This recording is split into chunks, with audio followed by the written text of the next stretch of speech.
morning at 6:45 when you walk on the course. It's probably because you're at Augusta. It tastes better than anything you've ever had. Yeah. I talk about that all the time, the way that we wire our brains as humans, because we're all absolutely bat blank crazy. But like food at the beach is better. Way better. Or at a resort, or at your lake house when you get there at Friday, or your farmland, or wherever. Any of them. Yeah. Or at a restaurant. When a lot of times when you don't, all of us love to cook, but when you go somewhere and people prepare your meal, it's just, and it's good. I mean, that's why we talk about taste and Kessler and okay. Anyway, he grabbed a pimento cheese sandwich and ate it.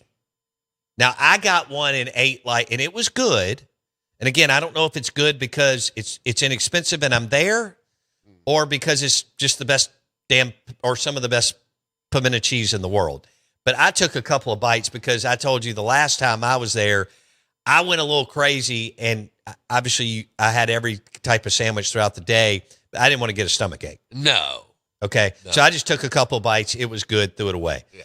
I knew the other stuff wasn't going to faze me. Right. That we were going to eat throughout, because we were there for, 19 hours because we wanted to soak it all in one day. I mean, not 19, but we were there from 6 a.m. until we walked out of there at like 6:45 at night, or late. I told you how we got home and all that. My point in all this is I'm not, the food that you dislike will do mushrooms and onions. Oh, is that good? The smell of it alone will be terrible. TK says just go extra mayo and mix it with whatever.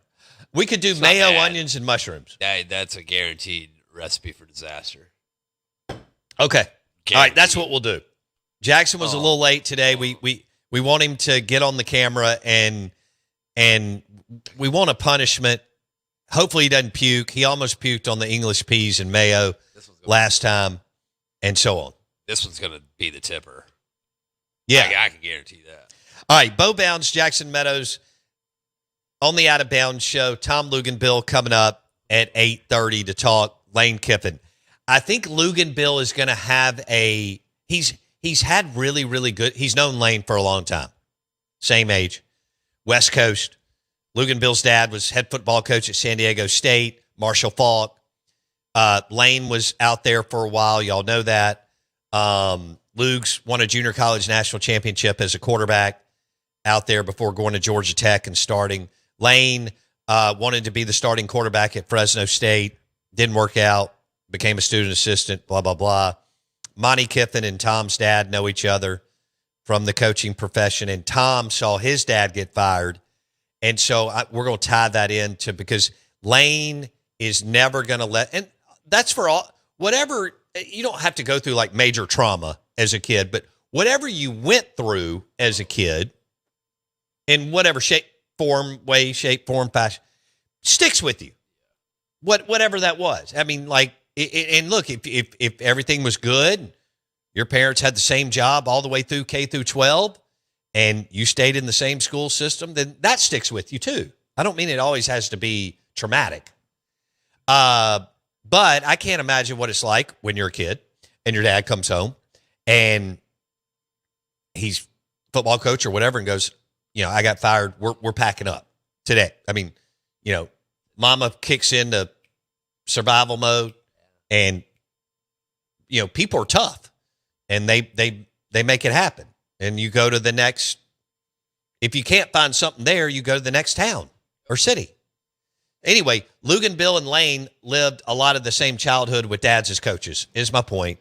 And Luginbill, who started at quarterback at Georgia Tech, and y'all know he's with ESPN, will join us at 8:30, and we'll tie this in, because psychoanalyzing Lane is beyond fascinating, in my opinion.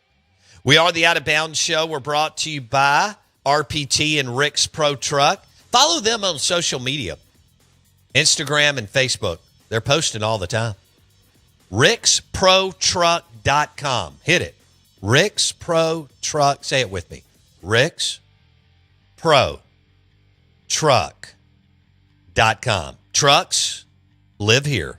Powered by RPT and RicksProTruck.com.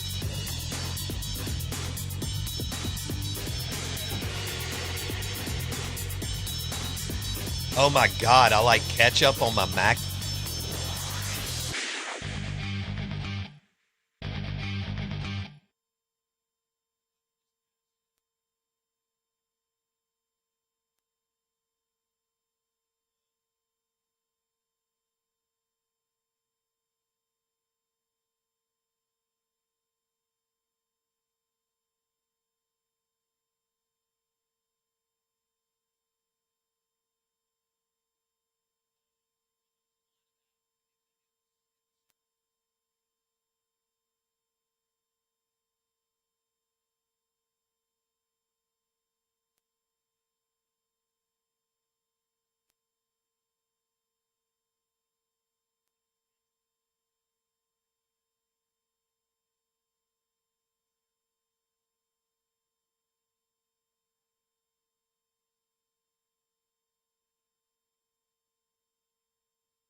He's like a bad drinking game. It just won't end. Yeah, that's Lane Kiffin in Ole Miss.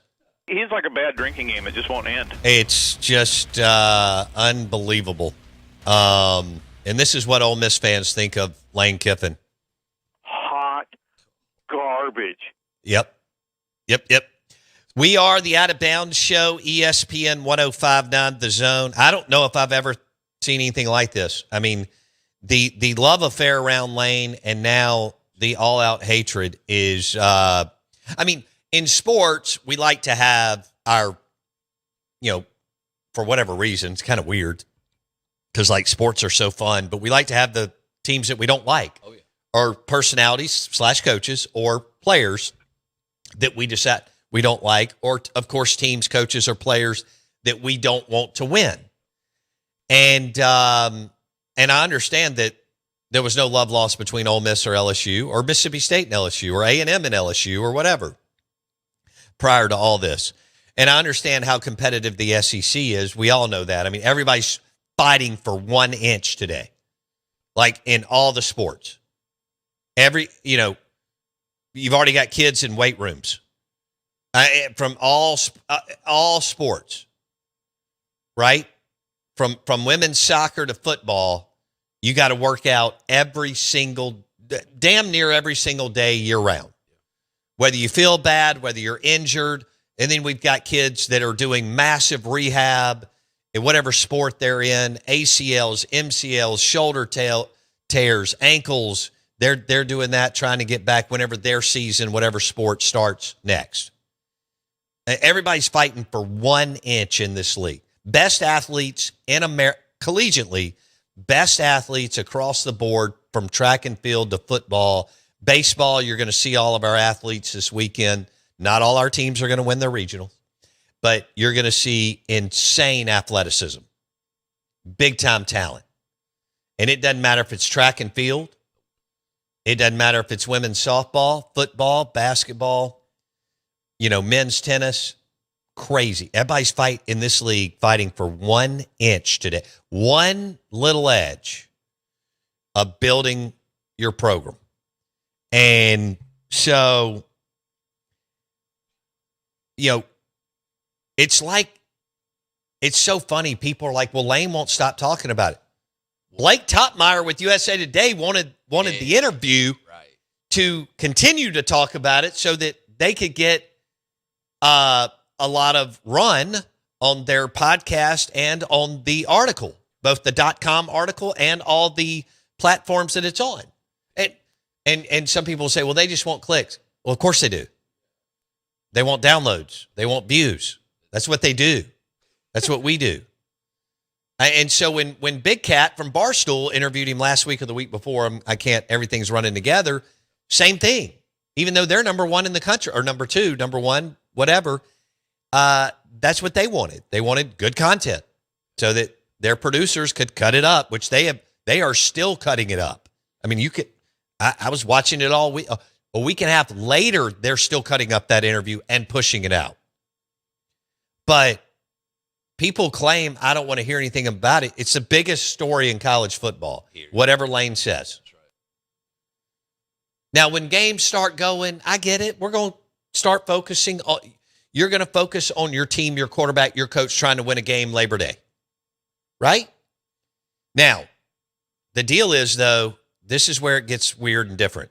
And I'm going to get to Bob Horner in just a minute. Just give me 1 second. But this is where it gets weird and different for Lane and Ole Miss and LSU. They play this year. The majority of the time when you leave somewhere, you don't play. It did happen with Dan Mullen. I don't know how the hell it happened now with Kiffin. Dan had to go to Starkville. Literally, first year, he was at Florida. Not as big a deal because, Lane, although Dan won at a very high level, which Mississippi State fans are now realizing what they had. Okay. But Lane, of course, even another level. And then Lane with the social media and the frat boy thing and the villain and the blah, blah, blah, blah. All right. But now LSU at Ole Miss September, whatever it is, 19th or whatever, is I don't even know what are we all going to do? that week, starting Monday morning at 7 a.m. I just, this is beyond SEC and soap opera. And we do it really well. We do.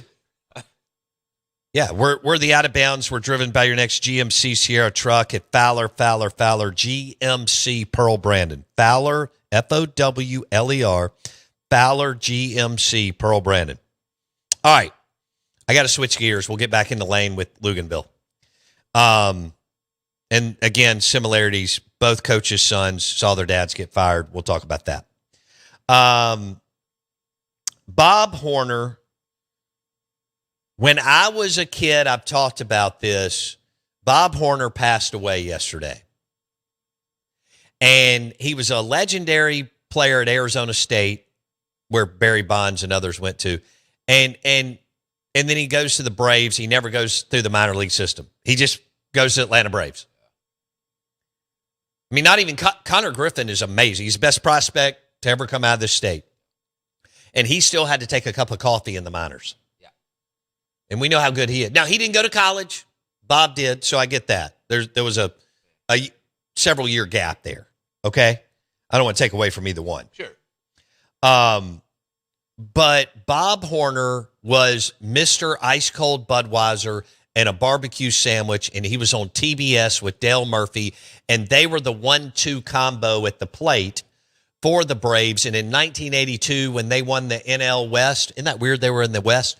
In 1982, when they won the NL West, as a kid, it was like the biggest deal of my life. Like that's what I lived for.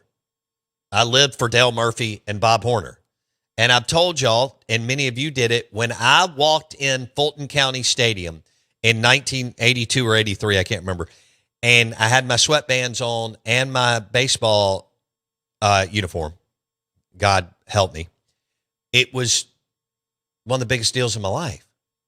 I mean, when you walk up from underneath, where you're in the concession area at Fulton County, and you walk up and you see the field, I mean, hell, I thought for a Mississippi kid, I'd arrived. Oh, yeah. I mean, I saw the Braves uniforms, and I'm immediately looking for Dale Murphy and Bob Horner.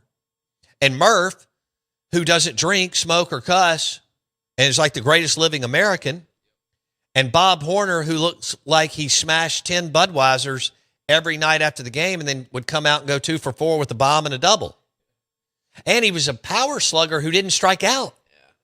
I mean, that's like foreign today. It is. Because, I mean, you're just supposed to go up there and either K or long ball. Right. There is no nuanced approach anymore at the plate. Wow. What you got? He batted 277 throughout his career. I mean, that's, as a power hitter, that's really good. No question. Dang. And he didn't strike out. He was the first overall pick in the I don't remember this, okay? I'm not that old. He was the first overall pick in the 1978 MLB draft and made the jump straight to the majors without playing a single day in the minors. Just 10 days after being drafted, Horner made his MLB debut and homered off future Hall of Famer Bert Blyleven, who I had his baseball cards too. But I had all of Horner's baseball cards. Did y'all? I had Topps, Fleer, Donruss, and which one am I leaving out? Oh. Topps, Fleer, Donruss. Topps, Fleer, Donruss. There's one that I'm leaving out. I say it all the time on the air. Lions and Tigers and Crazy Pills. We are the Out of Bounds Show. We're powered by Superior Foundation. Tom Luganville on Lane Kiffin next.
baby. Good morning. Welcome into the Out of Bounds Show, ESPN 105.9 The Zone. We're powered by RPT Rick's Pro Truck, #1 truck, Jeep accessory stores in Mississippi, 3 locations, Gluckstadt and Flowood and Pearl. RPT Rick's Pro Truck. Trucks live here. Spraying bedliners, lift kits, tires and wheels, all powered by RPT and ricksprotruck.com. We want to welcome in National College Football Analyst with ESPN, Tom Luginbill, joins us on the Farm Bureau Insurance guest line. Tom Luginbill, did you see, you may not have read it, but did you see the new article, Lane Kiffin doing a USA Today interview? Is this different than the one last week? Yes. What kind of trouble is he in now? Well, he went right back there. So this really lines up because I was thinking about you this morning as I was doing some prep, what direction I wanted to go with you. And here's how I'm unpacking this thing, and I want to get your thoughts. Y'all were both coaches' sons, and that's a fraternity unto itself. And he moved 7 times before he was 18 years old. Yeah. And he saw his dad get fired on more than one occasion, and that sticks with you. And you saw your dad get fired.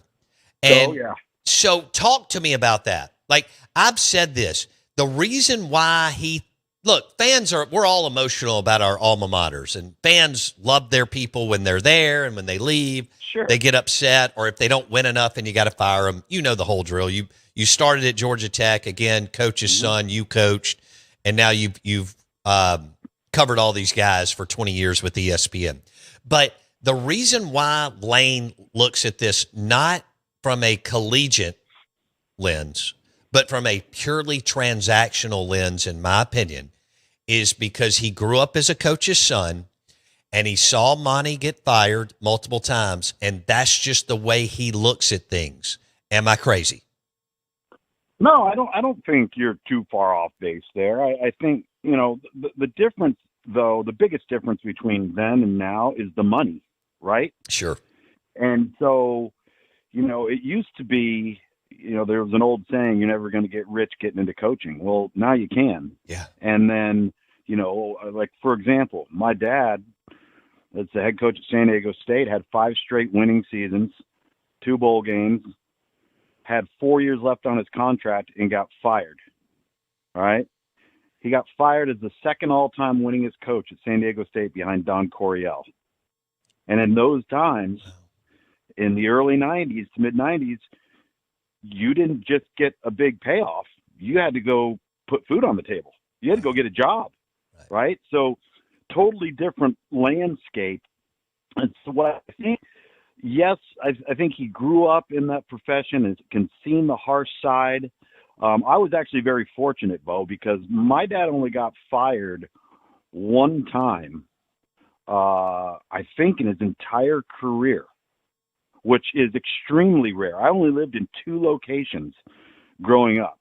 And so I didn't see it as bad as most coaches' kids see it. But I do think that, you become pretty hardened, right? And you realize, hey, they're coming to get me. It's only a matter of time.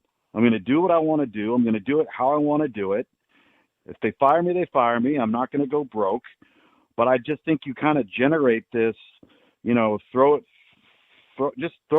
against the wind and go about your business. Now, is there a morality side to this? Of course there is, right? Is there a right way and a wrong way of approaching things? Of course there is. I think that's also debatable based on who you are and how you feel about things. But I think he's always been the type of guy that doesn't care what people think of him. And if that's your mentality, and if you're not worried about being judged, what the perception is, whether you are liked or disliked, then you are going to conduct yourself probably very similar to how he does. Okay, Tom Luginbill with ESPN on the Out of Bounds show. I think it is. He has an NFL mentality. I've talked to you about this, and that goes to the transactional part with Monty. And what he said in this most recent interview with Blake Topmeyer with USA Today. Blake keeps hitting on, which I think is kind of silly, but we'll play along here. He keeps talking about, yeah, but they would have built a statue for you. Had you, which who knows if they had, and that's not Lane's end game. Lane wants to win a national championship, as you know. You know, he's obsessed with it. And you know that more than anyone. You've known him for a while, and you've covered all these guys. But the interesting part of this, he was like, okay, yeah, Ole Miss fans love me. James Franklin went to the Final Four the year before college football play, and they fired him in the middle of the season last year. He makes that point in the interview. So he just doesn't buy, and he says, even here at LSU, they love me right now. And if I win, they'll love me more. But he said, this isn't always going to be like a blissful marriage. He just looks at it like that, and he's not going to not look at it like that. Tom, your thoughts? Yeah, no, I totally agree. He sees how quickly things can change, right? The winds can shift, and you can go from the penthouse to the outhouse really, really quickly, right? And I think he's completely and totally aware of what he has gotten himself into, which he invited. He created it. He's created the drama. He decided to make the move. He hasn't let it go. He continues to publicly speak on it when he doesn't need to. He knows that this isn't a build in Baton Rouge. Like there's no leeway here. So I think he kind of has this mindset that, all right, guns ablaze and here we go. And if they get me, they get me. But if we win big, then, you know, I will have proven to everybody that I made the right move. And that's it's I think it's as simple as that. Yeah. And this is not going. So we've had this happen, a few times, but not maybe to this in the new world of all the cool stuff we have and access that we have to everybody. It's just different than when a guy did this 15, 30, 40 years ago, as we all know. But the fact that he left for a school that is a top 3, in my opinion, college football program. See, mine are, and everybody's different, Luke's, but mine are in no particular order: LSU, Georgia, and Ohio State. I just think they're the big dogs, the front runners, they got the state to themselves, blah, blah, blah. But the fact that he left for a border state school in the same league that plays every year, this is never going away, Luke, ever. No, it's never going away. And the thing is, he can't lose to him. I mean, think about it in those terms. Yeah. He can't lose that game, right? I mean, when you really put it bluntly, that game now for him is like Ohio State, Michigan. Yeah. Right? He can't beat John Cooper. No. You can't go 11-1, 10-2, and have one of those losses beat Ole Miss. And that game's, I think that game's a push this year. I mean, go either way. Trinidad over there gives them every opportunity to win any game that they play in. And LSU, he stocked the roster with the combination number 1 transfer and high school portal. So I agree there. I'm just fascinated that he's not, even though he's not tweeting, he's now doing interviews with Big Cat, with Barstool, and and Blake Topmeyer. And he's not stopping. He's just not tweeting. And this is never going to end. No, and it's all going to go to the same location, right? Whether he tweets it or does an interview, the interview gets put out, right? Right. So now it's on every single platform that there is. And it's a little bit more risky and dangerous because you're on record and it's on video. And, your responses or your answers to questions can become a little bit more long-winded, a little bit more detailed, whereas you're just tweeting, it's usually just little snippets, right? Right. And so that adds a little more risk to it. But he doesn't care. That's the thing that I keep going back to here. Is like, we could say all we want about it. You know what he is? He's he's what Steve Spurrier would be if the internet was around. I agree with you. Think about that. Think about all those little jabs that Spurrier would take at people, but it was always either in the paper or in a post-game interview or at a podium in a post-game press conference because there was no social media medium, right? But it's the same thing. No, I agree. I hate to say it like this, but Spurrier didn't respect the way that the game was played. So I started Mississippi State in 1992. Spurrier had just gotten to Florida a couple years before, Luke's. And, I mean, he's a big part of my college years, right? I mean, we loved him. Yeah, oh, yeah. Okay? And he made I'm just going to be – our league was boring. I mean, it was 3 yards in a cloud. I mean, I had fun going to all the games in the 80s as a kid. Yeah. But everything was played between the tackles. And Spurrier looked at Philip Fulmer and Pat Dye, not that these aren't good coaches, and just looked at it, and he didn't respect the fact that they were still playing football the same way as maybe in like 1971. Right. And you're exactly right. If we'd have had 24/7 sports talk radio and the phones and all the .coms, it'd have been damn near the same thing because he said whatever he wanted. You know that Spurrier only lost to LSU once. That's incredible to me. But all right. Well, do you remember the famous quote when they beat Tennessee and he'd be like, well, you can't spell Citrus Bowl without UT. Right. Right. I mean, that's just Lane Kiffin. I mean, it's the same thing. Well, and there's another guy that you grew up with that coached for your dad and now this is few and far between at the NFL level, but the one guy, maybe there's a couple every now and then, but the one guy, because most of them don't say a lot. They do their own thing in the NFL. But the one guy that's got some spice and some blank you and that will even get into it sideline to sideline with the coach during a game, but definitely says stuff in the social media is Sean Payton. Yeah. And he didn't used to be like that. He even his early coordinator days in the NFL, because he transitioned from the college coaching ranks and went to work for John Gruden at Philadelphia. Right. And that's where he kind of came up. And he was usually kind of more of a quiet, mild-mannered guy behind the scenes. But I will say this, you used the term spicy. That is a really good way to describe his competitive temperament. Really good way to describe that. And I think that competitive temperament is what brings that out, like post-game press conference, getting after guys on the sideline, what have you. But, yeah, he's got a little bit of that in him. Yeah, because he's gone – this is rare, as you know, in the NFL, that you go back and forth with a coach, right? They keep it just real focused on your sideline and your players. And Sean is known as one that will mix it. So when I think about Lane, I think about Spurrier. I had one more last night. Sean Payton, and I know a little. He also a little bit different style, but someone who can get underneath, your skin and does it really, really well is Harbaugh. Mm-hmm. Oh yeah. Right. That is a good one. Yeah. Because you remember when Harbaugh took Michigan? I mean, hell, he did a clinic right here, Luke. He was skirting this is before everything became legal. He was skirting the NCAA rules. He does a camp in Jackson. Yeah. And man, SEC coaches were just beside themselves that any coach, but a Big Ten coach comes down and he's running camps in the Sun Belt because he knew there weren't enough players up in the Midwest at this point in time. Exactly. Right. That's exactly right. Yeah. James Franklin did the same thing. That's okay.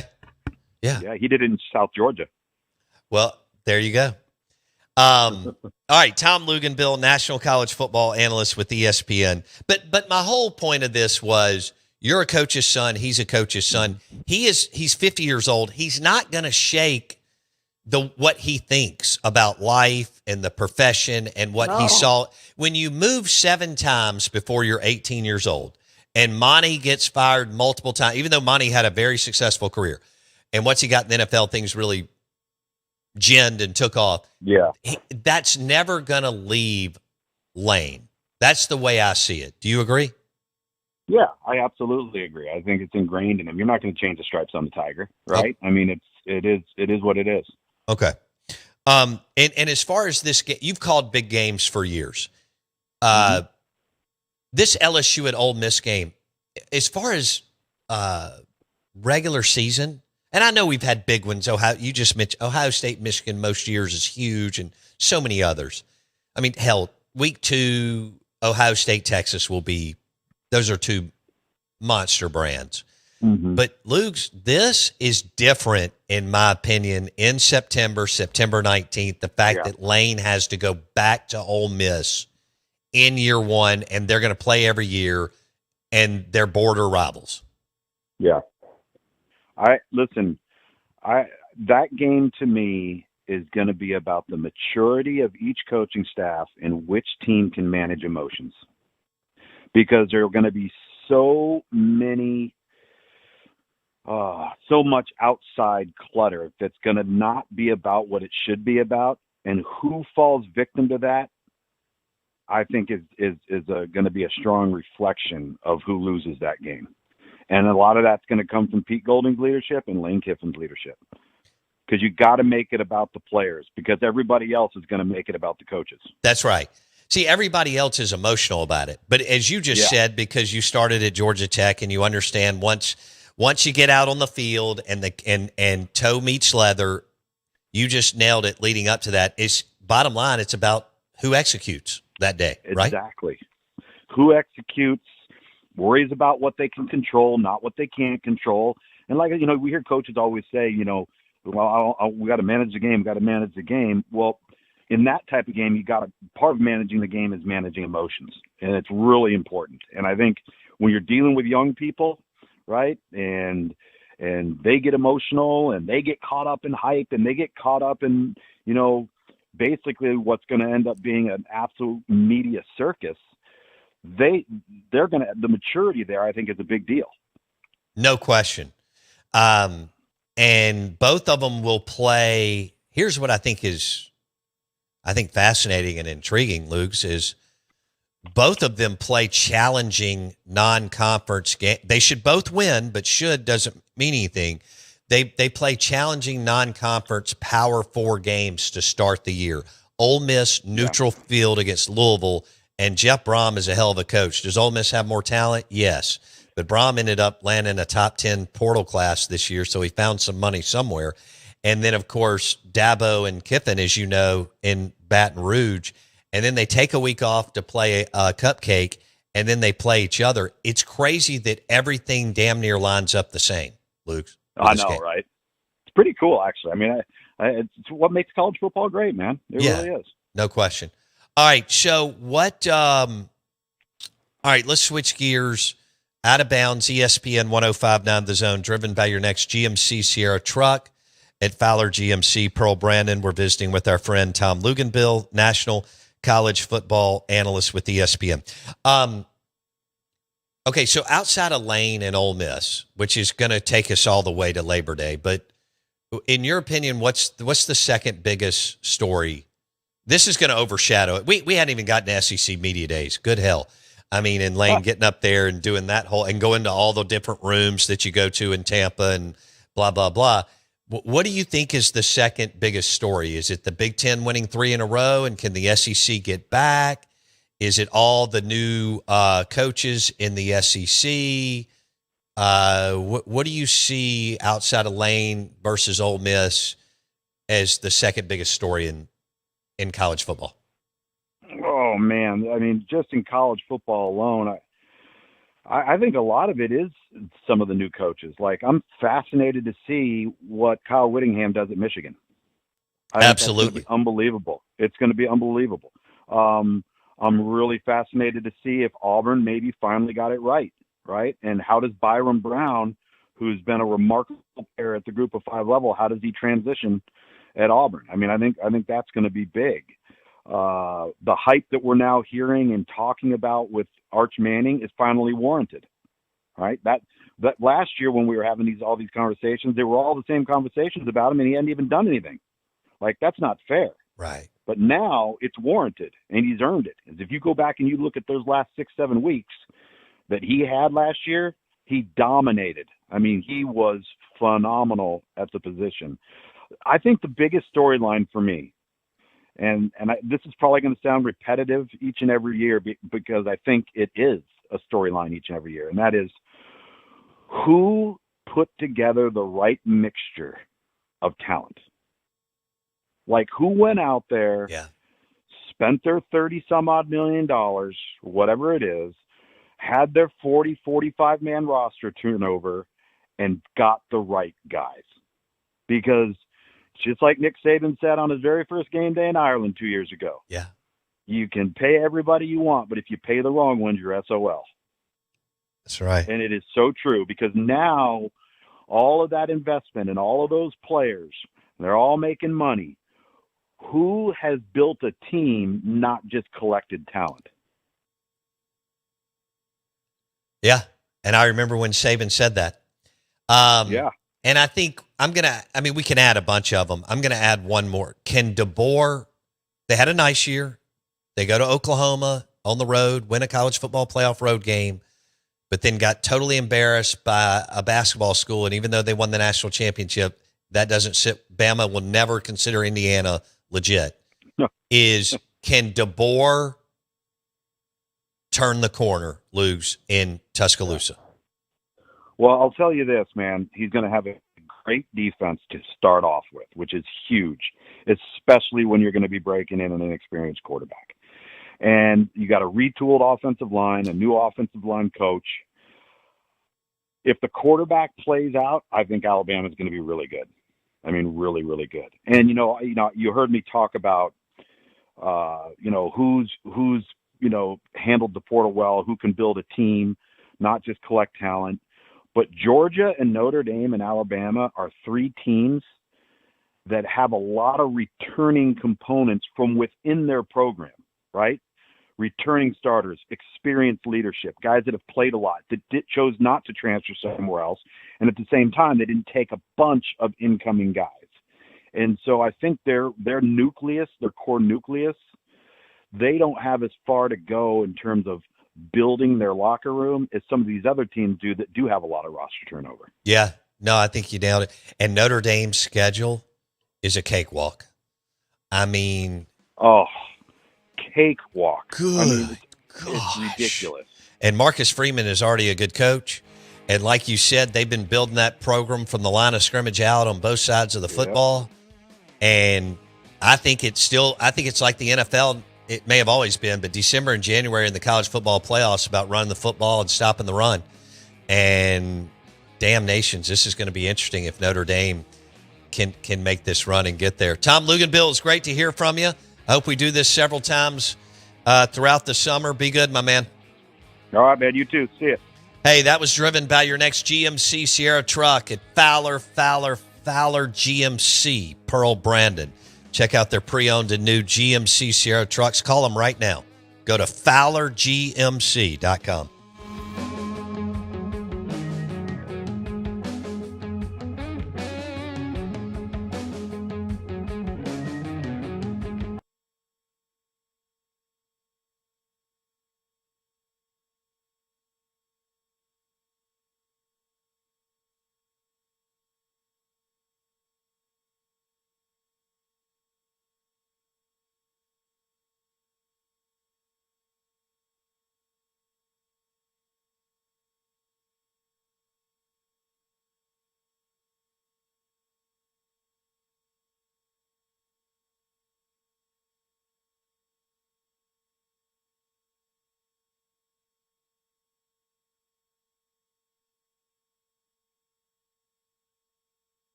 WRKS Pickens Jackson. All systems go. Live from the Whiskey 61 Lounge inside the Bank Plus studio. Is now ordered. Live in the studio. It's the Out of Bounds Show with Lowbound. Streaming live worldwide on the Out of Bounds radio app. And on your radio at ESPN 105.9. All set? Let's go. The Zone.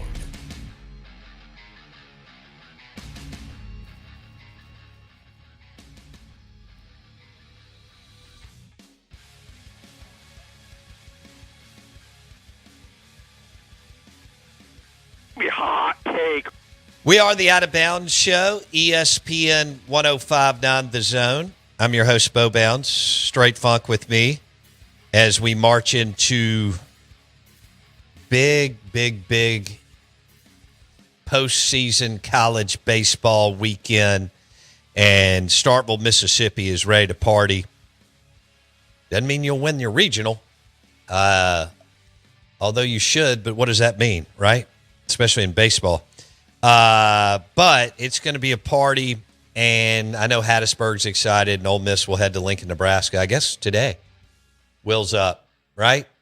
And get over there and get settled and get all ready to go to play Arizona State.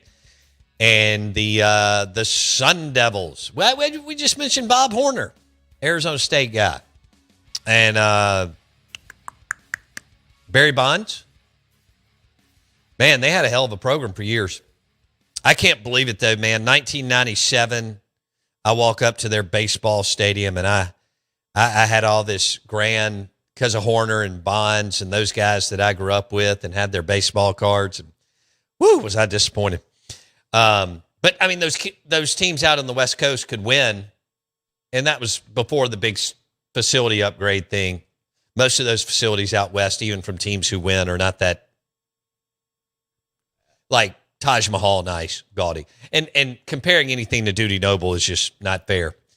And that's why that place is, again, built to host. And Brian O'Connor did what he was supposed to do. Speaking of Lane Kiffin, people are like, well, it's college football playoff or bust. I'm not quite there in year one, but I understand it. And it feels good to say it, I think, especially if you want him to fail. Or he's not yours, and he's only one team out of 120 Power 4 or D1 teams. And Lane is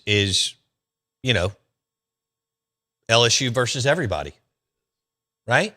Oh, yeah. Or Lane versus everybody. Yeah, more of that. And you can tell Mike Detillier is very nonchalant about it. He doesn't even think it's a big deal. It's. I mean, when I asked Mike about it, they live in their own, they're the only game in town down there. In this state, you have to split everything. Mississippi State, Ole Miss. And for years, it was a three. I mean, since the SEC boomed in the 90s and boomed again in the 2000s and 2010s and 20s, this isn't Southern Miss's fault. Wonderful place, but it's no longer the big three. It's the big two and has been for 30 years. But down there, they're in their butt. They're like, what's the deal? Of course we're better. Yes, he went to a bigger stage. Yes, he went to a better program. Yes, he went to a program that has been getting blue chip 4- and 5-star players forever and gets 99% of what they want out of their state. And then it's nothing for LSU to go to L.A. or Miami and get a play, or much less Houston, Dallas and Atlanta. But, I mean, they'll go wherever to get a top 5, 10, 15, 20 national recruit. And they do. And every SEC team has insane resources. Every single one. And every single one can win. If you don't believe that, that's just making excuses. But LSU has special resources because they're one of the few teams in the league that has the state to themselves. Actually, they're the only team in the league that has their state to themselves at the level they do, even more so than Georgia. How about that? Yeah. And Georgia has the state to themselves. It's just a different level for LSU. Now, I understand that there's more people in Georgia, 11 plus million people, But Louisiana has seen a boom and some, especially that South Louisiana, Baton Rouge, New Orleans, all the way over to Lafayette when you're going to Houston area, among some other communities. And they have the state to themselves even more so than Georgia, because Georgia's more transient than Louisiana. Yeah. Atlanta, y'all know this, starting 40, 45 years ago, I mean, with all the Boston people, New York people, Chicago people, whatever.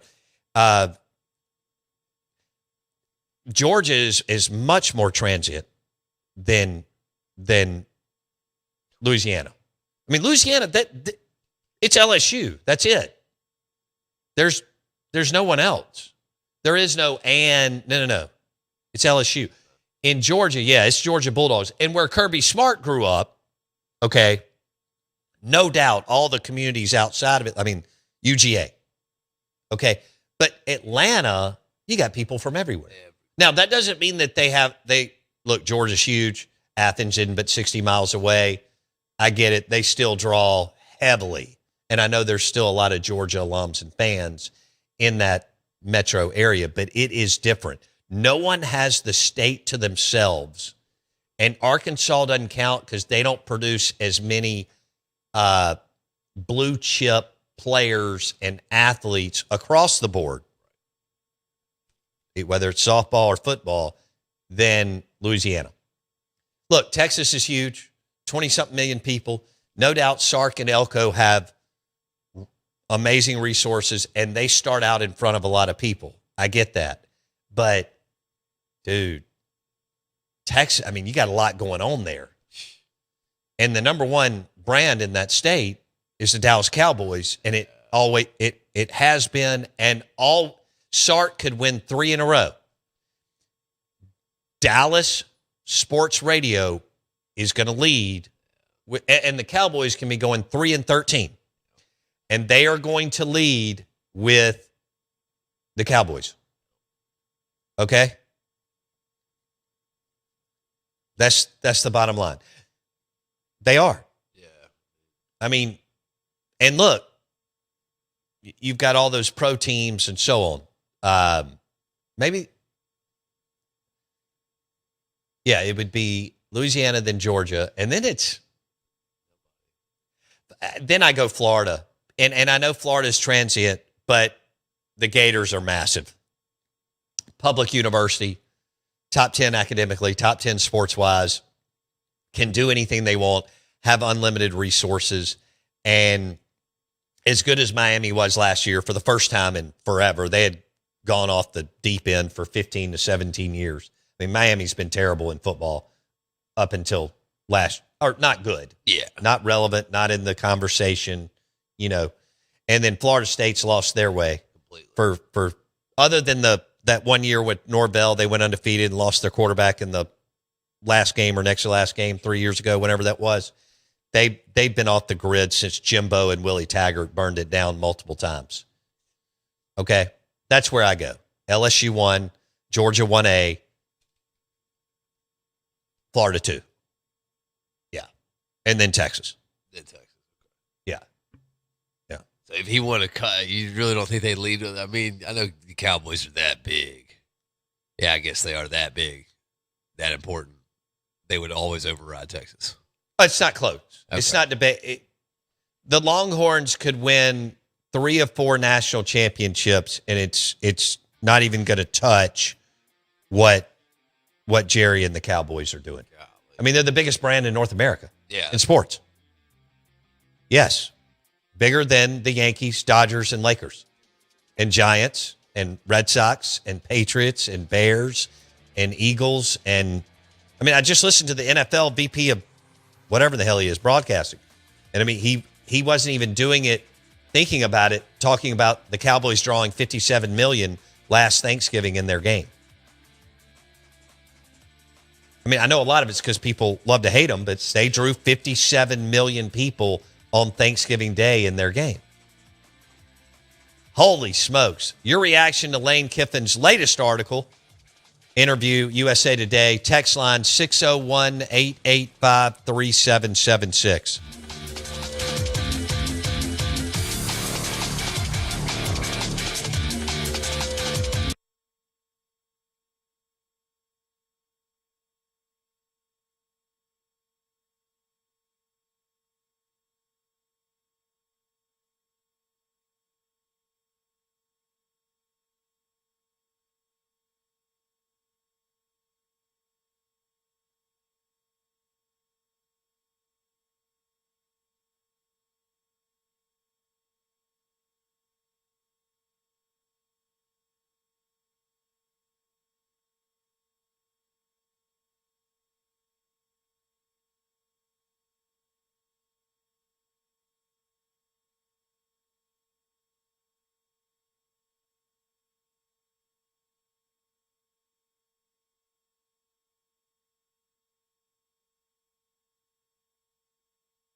Hey, y'all. Out of bounds, ESPN 1059 The Zone. I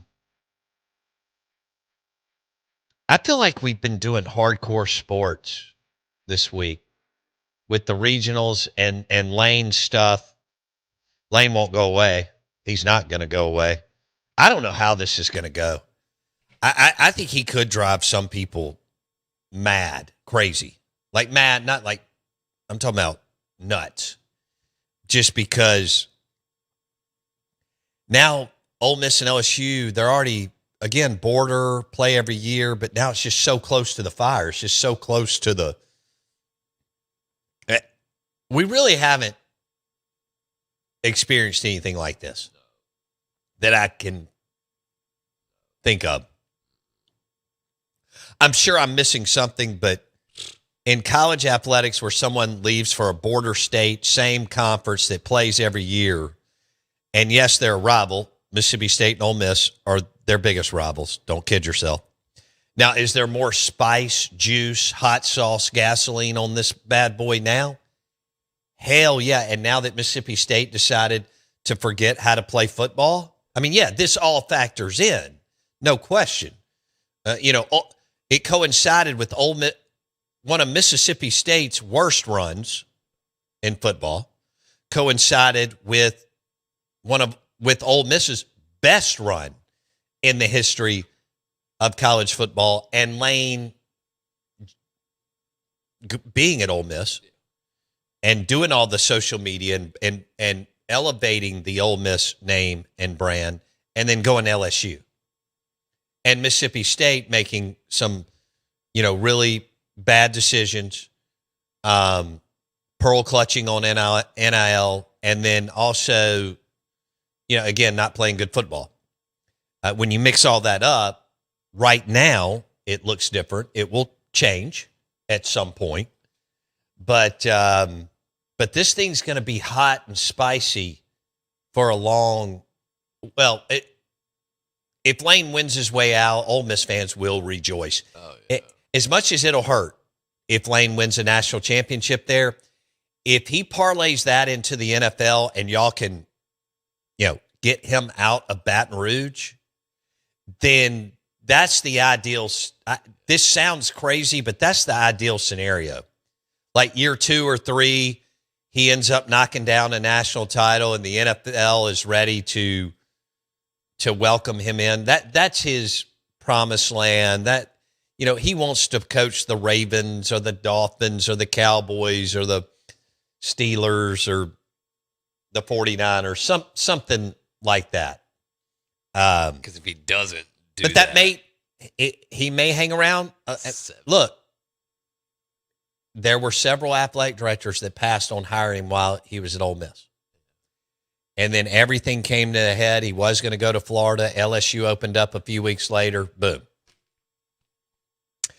The Michelob Ultra caller line is 601-707-3750.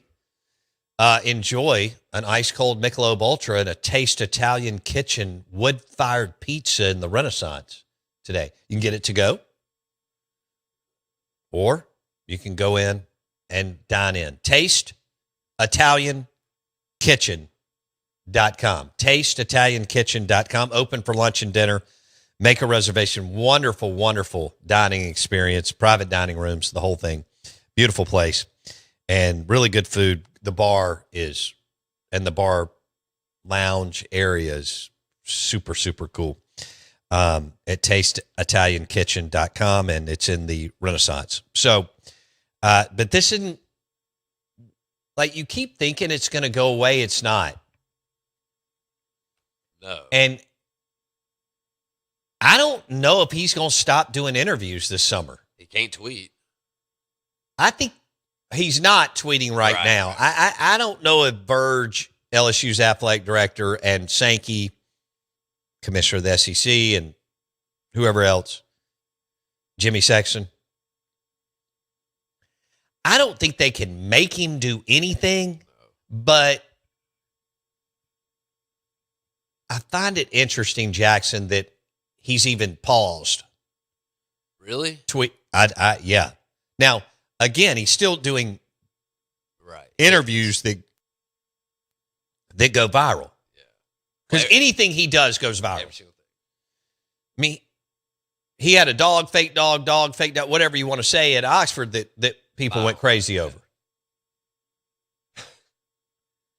So, again, here's the problem even though Ole Miss is going to be good this year. Right. They have reason to be excited with Trinidad and Lacey and Cam Franklin and all these guys. I get Eccles. I get it. You've got good football players. The problem is he's not ever going away until he goes to the NFL. No. Because he's never leaving LSU for another job. Unless he gets fired. Right. Except the NFL. Yeah. He said it in the we'll drop it again on the other side. We'll drop the 4-minute clip and we may drop the other 3 to 4 minute clip that I like.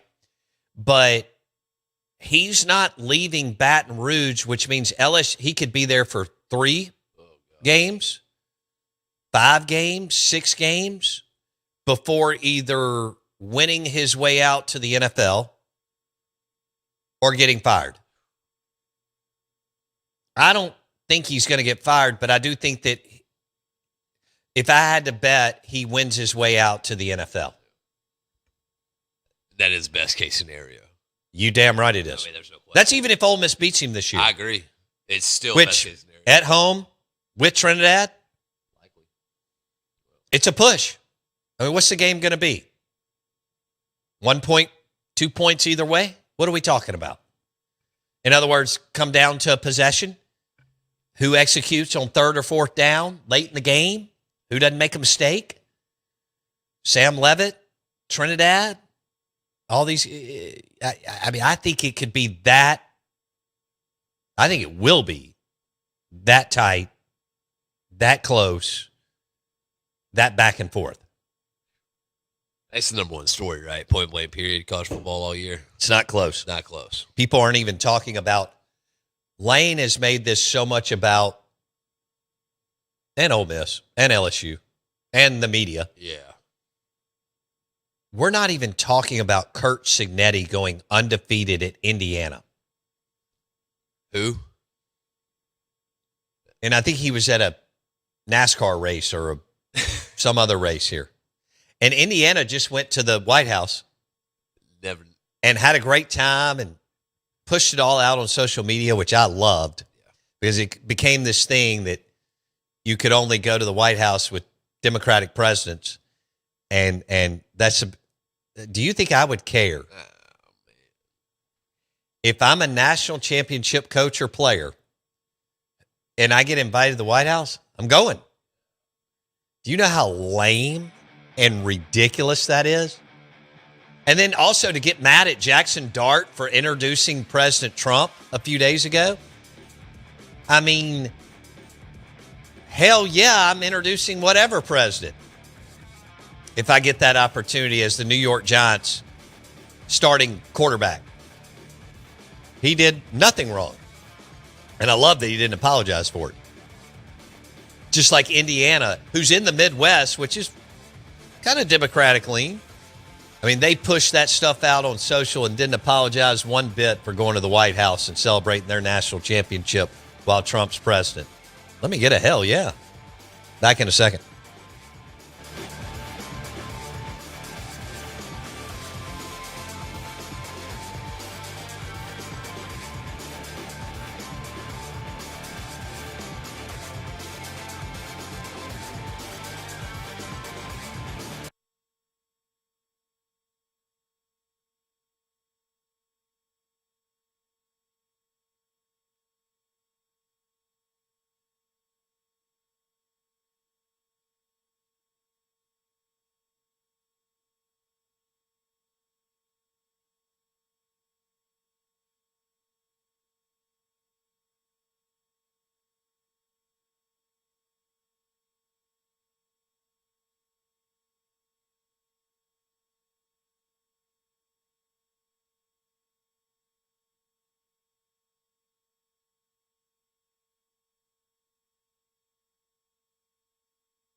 guess what? Texas still sucks. Oh, man, LSU at Ole Miss, September 19th, Vaught Hemingway Stadium, 6:30 at night. And even if one or both of the teams lose a game before, game day is going to be there. They can't not be there. Even if one of the two lose their opener to Clemson or Louisville. I understand both should win, but you don't ever know. The next week they'll both blow out their cupcake that they play in between that game, and then game 3. Think about this, game 3. You know, you're used to it kind of being like game 6 or 7. I know LSU and Ole Miss used to play around Halloween, and we've moved everything around now, and that's fine. But game 3, man, that is just boom, boom, boom. And Pete Golding said it, and he was 100% right. We got to worry about Louisville on a neutral field in Nashville. I mean, yeah, we have more talent. Yeah, we have Trinidad, but you don't just go up there and roll the ball out. And, you know, so you got to lock into that game, then beat your cupcake, and then you host the biggest regular season game. Long time. Yeah. Probably ever, just because of the switch that Lane made and then not coaching in the college. I mean, he wasn't allowed to coach, and I understand. Well, Ole Miss did that. But he wanted to coach in the college football playoff. They didn't allow him. I get it. And they had to cut the cord at some point on the commitment. And, of course, LSU, Verge Osbury has acknowledged in the last 2 weeks, hey, we told him he could coach, which I thought was interesting that Verge went there, the new athletic director at LSU, and said, hey, you know, we agreed to it. But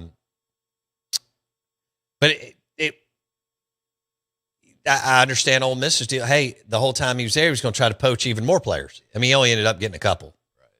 But your feeling was, hey, if he spends another 2 or 3 weeks here, 4, I mean, Ole Miss ended up winning 2 games, playing a third one into January.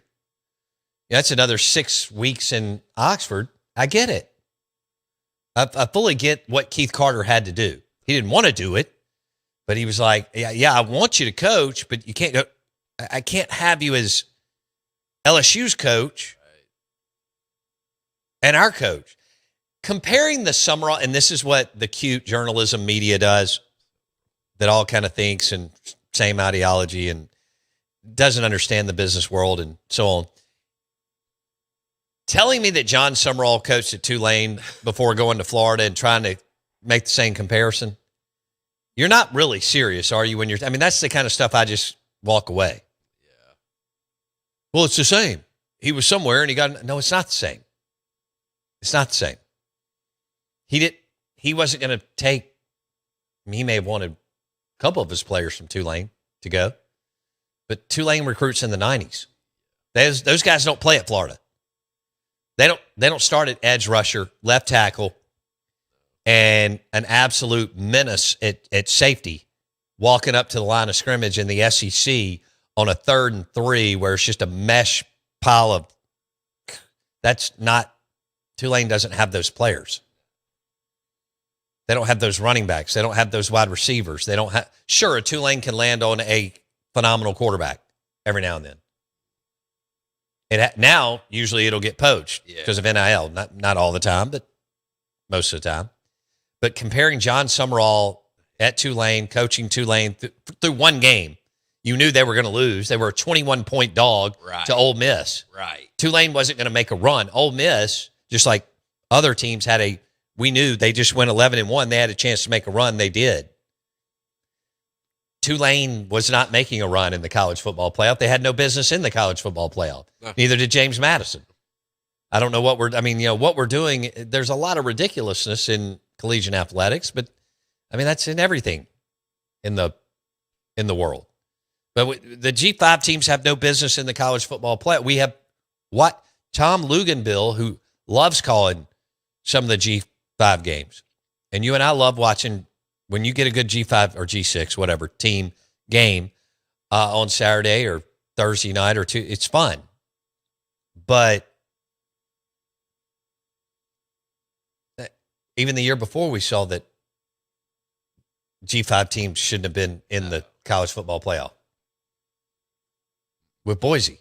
Rob Vandy. That's why you get a Final Four with the G6 teams, make it big, fun, and everything else. People will bet on it. They'll watch it. If you got to kick in some of the big tournament to them to still make it work, then do it. That's Vandy could have had a spot. Pavia was there. He was ready to play. well. I thought about what you and I talked about yesterday, and how I didn't remember that Vandy. I knew they had a good year, Sure. but I didn't remember they went 10-2, and they weren't that good. No. But nobody's that good this day and age in college football. Vandy did not jump off the screen at you whatsoever. Now, it's a fun story because they're Vandy and they're not any good for the last 70 years. And the year before when they beat Bama, good God, that was huge in Nashville. Diego makes the play, but also their defense made the play, all that. Yeah. And they made Milroe look,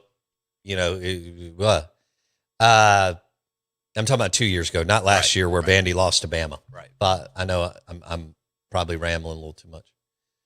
But So they mean Vandy going 10-2 and not making it, I get it now with, really. with Ole Miss was going to make it. They went 11-1. Sure.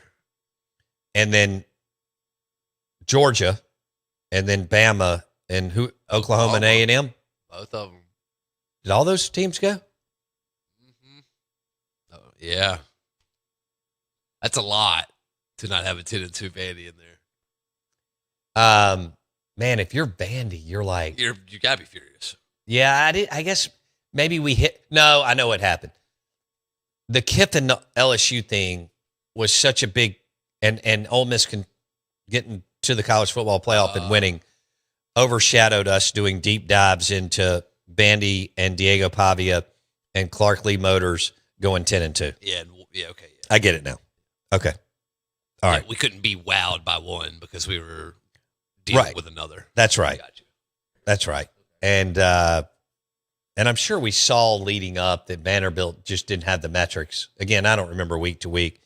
It's too much going on. Down the stretch that they weren't going to make it. But if it had been a 16, 20, 24, they're in. And we'll see what this looks like. I can't wait to see how many SEC teams make it this year. The fact that they didn't expand the playoffs and the SEC thought that they would by now, and you added a ninth conference game. And knowing that Notre Dame has, and they didn't make it last year, they did 2 years ago. And, of course, we know that Penn State and Notre Dame played in the Final Four, and Notre Dame won. But here's what jumps out at me is Notre Dame was not in it last year, and they're going to take us, unless something crazy happens, they're going to take a spot this year. And with the SEC adding a ninth conference game, how does that look? What if you've got, a bunch of teams at 9-3 that even though that's a hell of a year and it will get you in soon, it's not going to get you in this year because we haven't expanded the college football playoff. Because most everybody's going 9-3 or worse. Right. Actually, most everybody's going 8-4 or worse.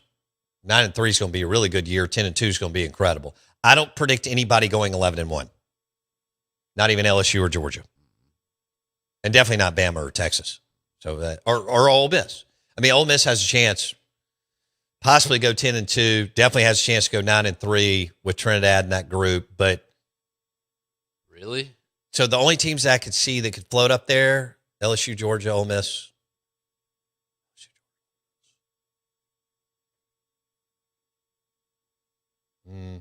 Bama breaking in a new QB. I get what Lugan Bill's talking about. Defense. And if they're going to be better than they've been probably in the last 3 to 5 years, which is good. But with the new dude at quarterback, I don't think that's the recipe. The Trinidad Sam Levitt thing is the recipe for success. Always, I think Lane's deal, unless he just can keep a guy behind a Sam Levitt for a year or two, Right. his thing's going to be go get a veteran. All right, let's switch gears on Lebby.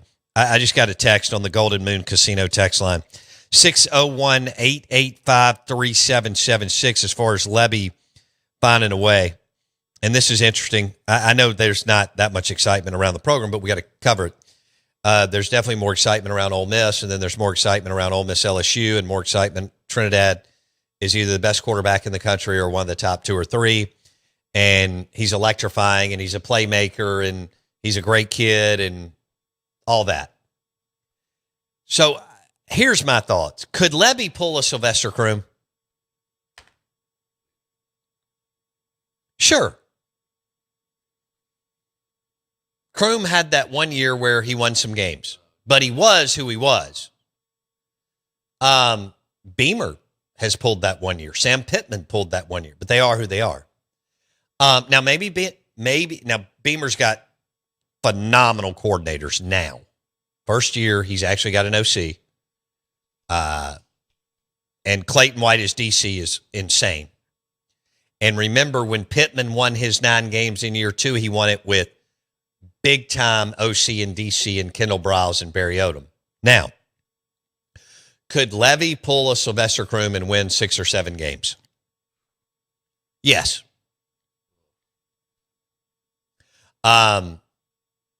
And how does that look? You know, does that mean that you've turned the corner and that he's the guy? No. Could it mean that? Possibly. But yeah, he could win 6 or 7. They could get ahead of themselves, which is what most athletic departments do, and extend him, but then is who he is as a 4 or 5 win coach.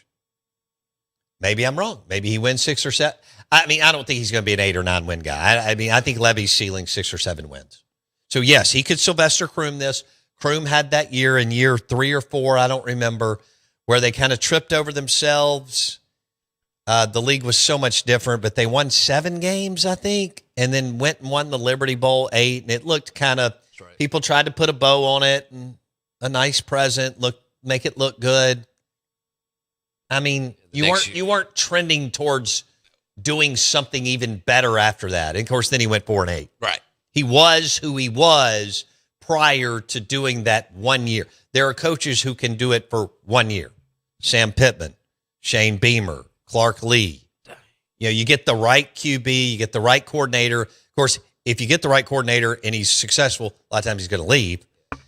And then the whole staffing thing, Lebby has not proved that he's good at staffing, but he has upgraded his staff. Granted, it's year 3, but Philip Montgomery and Zach Arnett are, you know, much better hires than what you've had. So what do you think about that?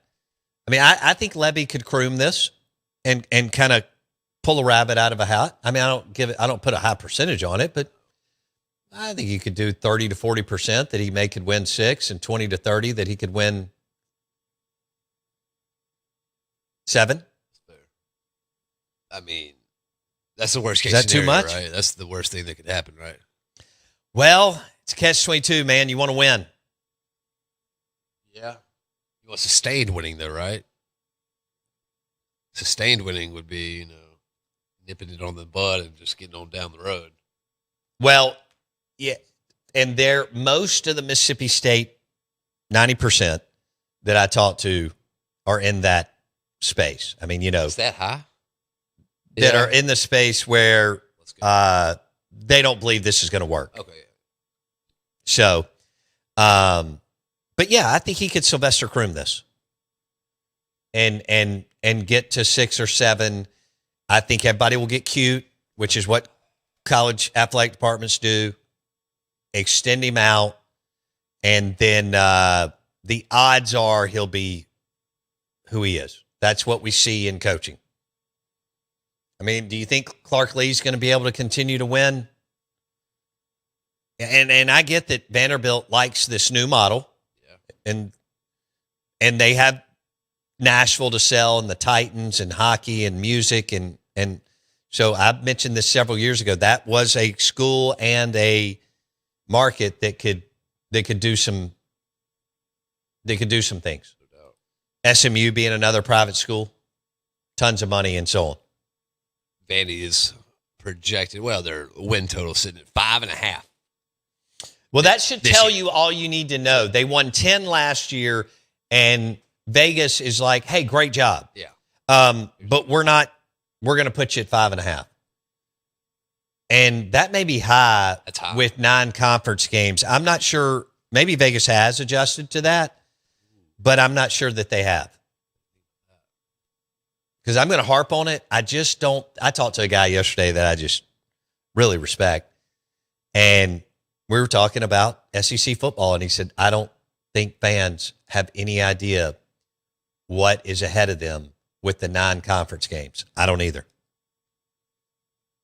It'd be another loss. Right. Multiple. And again, Georgia, LSU's of the world are not going to be immune to it. So think about everybody else. Where in the world are they going 5-6 wins at? There's no way. I'll give you Which the one? schedule real quick. Vandy or Mississippi State? Well, Got yeah, it. almost All right, either. talk to me. I got it. Vandy, Austin P. Well, okay. Okay, Delaware. 2-0. North Carolina State. Auburn.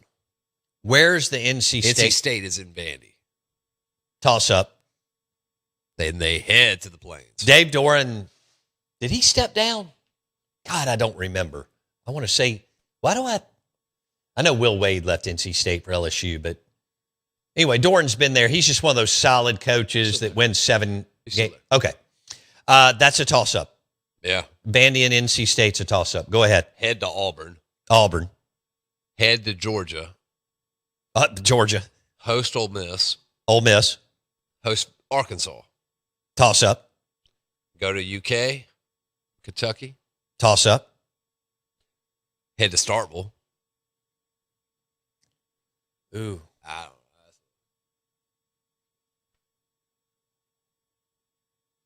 know. That's a toss-up with MSU slight edge. Then they host Bama. I think. Host Bama. Okay. Done. Bama. Head to Florida. Florida. And then the Vols. Tennessee. They're going to get 4 wins. Yeah.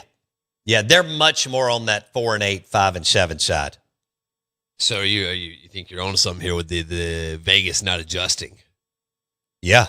Vegas maybe not. They don't know how to play that right. Well, I don't That's like not- to say that they don't know how to do Yeah. something, but or maybe they're just right Yeah. Yeah. with the schedule that you just went over. What is Ole Miss? They are sitting at a nice 7.5. So Ole Miss total wins is 7.5. The under is the favorite on this book.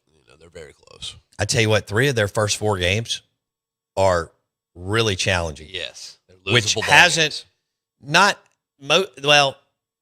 Lane mentioned going 20-0 non-con and they played Washington State, Wake Forest the last couple of years. I mean, those teams don't have close to the talent. Neither one of them recruits in the top 80. But to play Louisville on a neutral site, LSU at home, and at Florida in 3 of your first 4 games, even though you've got Trinidad and Cam and Lacey and Eccles, that's a lot. It's a lot. That's a lot. You might be right. They may be perfect on with these numbers. 7.5 feels right. I mean, the possibility of them to go 9-3 isn't real high. No, It's there. I mean, it's sure, there, but it's not high no probability. It's 8-4 a high. Yes. Okay. 8-4. And what people don't understand, you're never going to convince an Ole Miss fan because they're coming off 11-1, and I get it. Is 8-4 is about to be incredible in the league. Yeah. No doubt. And 9-3 is getting you in the college football playoff when we expand.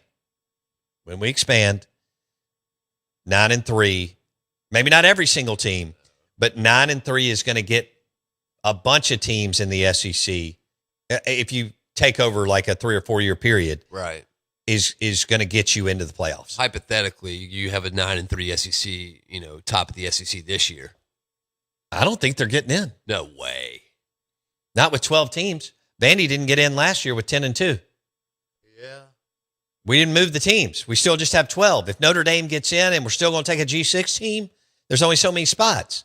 I mean, the Big Ten's getting a team, if not 2. Well, no, they're getting 2.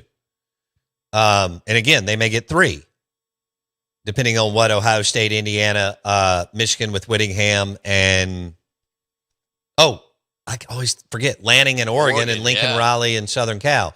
Then ACC, we'll see Miami. People believe that they've reloaded.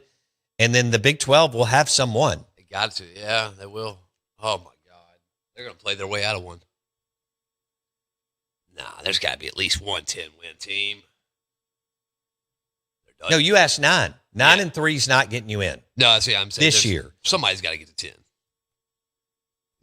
You don't think that? Oh, I think Georgia, I don't know, LSU's schedule. It's not.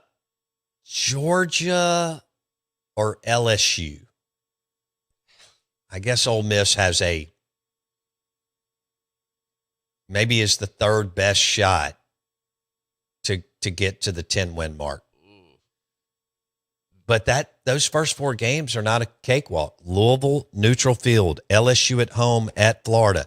That's a lot of ball. That's a lot of physicality early. I mean, you're going to have to be clean, even with Trinidad. Yeah. Even with those defensive linemen that you're excited about. So, Vegas-wise, you have 2 teams sitting at 8.5, or you have, obviously, Ole Miss sitting at 8.5, LSU sitting at 8.5. Okay. Ole Miss at 7.5, sorry. Georgia at 9.5. A lot of wins.